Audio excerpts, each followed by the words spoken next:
சீக்காய் பொடி போட்டால் கண்டிப்பாக ஹேர் ட்ரை ஆகும்.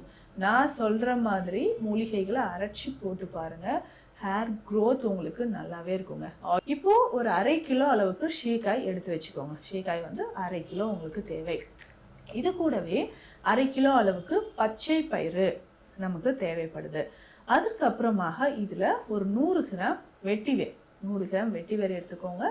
100 கிராம் விளாமிச்சி வேர், 100 கிராம் எலுமிச்சை தோல், நல்லா உலர்ந்த எலுமிச்சை தோல் 100 கிராம் தேவைப்படுது.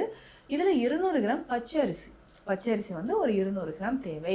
வெந்தயம் 100 கிராம் தேவை. அதற்கு அடுத்ததாக இதில் பூவந்தி கொட்டை, அதாவது நல்ல நுரை வரும் பார்த்தீங்களா, அதை வந்து நம்ம எடுத்துக்கலாம்.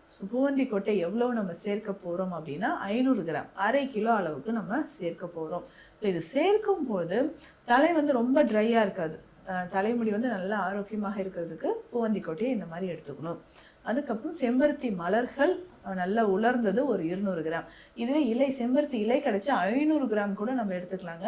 ஏன்னா இலைகள் போடும்போது ஹேர் நல்லா சாஃப்டாக சில்கியாக இருக்கும், தலைமுடி உதிரவே உதிராது.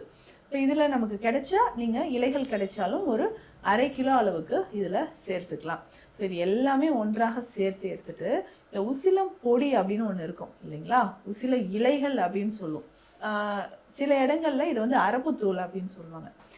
உசில இலைகளும் இதில் 1/2 கிலோ அளவுக்கு சேர்த்துக்கணுங்க. இது எல்லாமே ஒன்றாக சேர்த்து நல்லா உலர்த்தி எடுத்து வச்சுக்கோங்க. இவ்வளோதாங்க.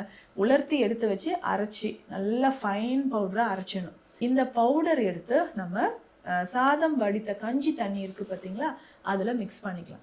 அப்படி சாதம் வடித்த கஞ்சி தண்ணி இல்லைன்னா ஹாட் வாட்டரில் மிக்ஸ் பண்ணிவிட்டு இதை தலையில் அப்ளை பண்ணி குளிச்சுக்கிட்டே வரணும். வாரம் 2 முறை இந்த பவுடரை யூஸ் பண்ணி குளிங்க, நல்ல ஒரு ரிசல்ட் இருக்கும்.